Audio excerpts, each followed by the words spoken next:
Hey guys كيفكن؟ welcome back. بهذا الفيديو حبيت أول شي عايدكم ب 2018. Happy New Year to every single one of you. حبيت أعملكم هلأ بهذا الفيديو البرودكتس اللي أكتر شي ما حبيتها بهيدي السنة بسنة 2017. إذا حابين تعرفوا شو هن هول البرودكتس تابعوا الفيديو للأخير.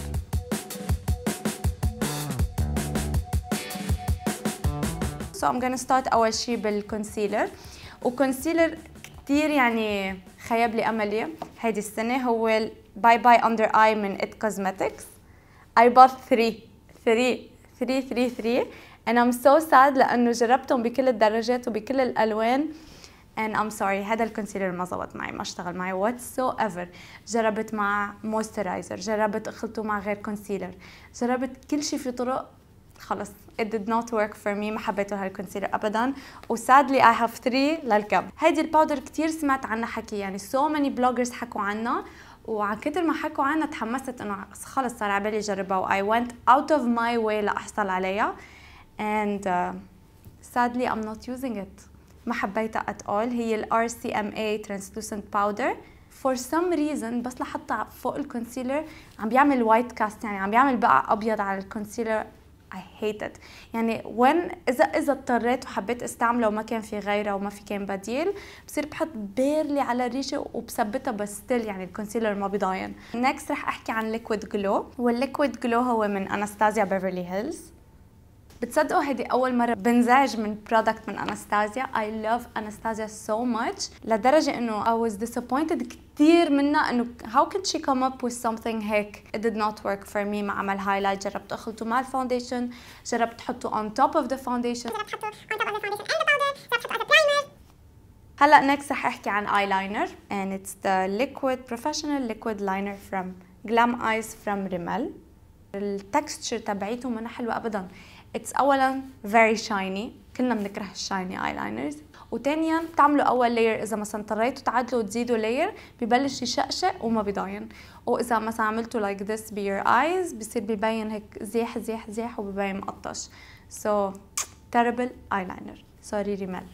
هلأ نكست رح أحكي عن ايلاينر من فانتي بيوتي اللي هو this one اسمه إكليبس، وهيدا supposedly هيدا الايلاينر المفروض يكون جليتر لاينر، شي بيلمع وشي بيغير وشانجان. What is this color?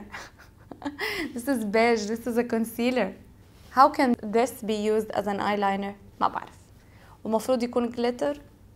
هلا كمان رح احكي عن product from كايلي كوزمتكس، والبرودكتس هن هول الكولابوريشن تبعت كايلي مع KKW.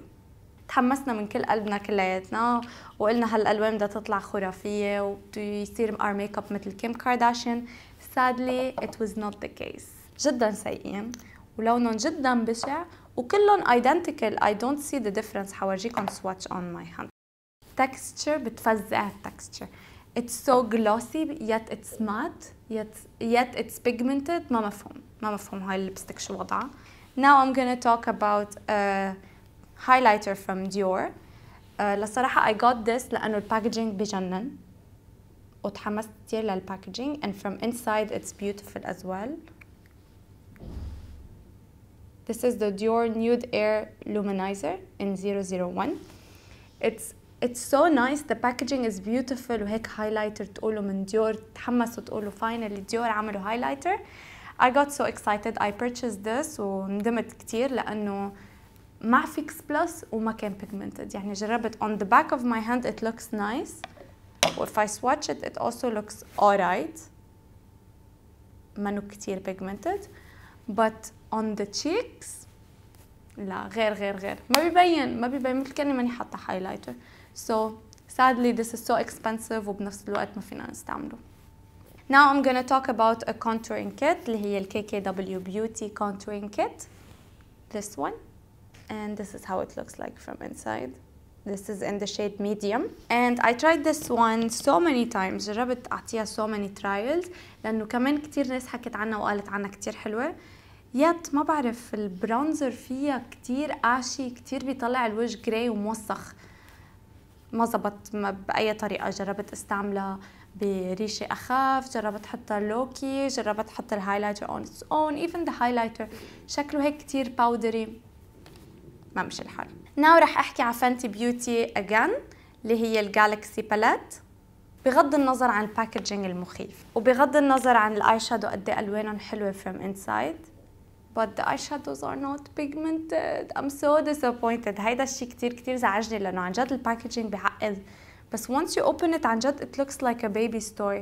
ما الوانها كتير حلوين بس هيك the texture and everything it's not pigmented. You put it on your eyes ببين chunks of glitter وبيختفي و it falls out.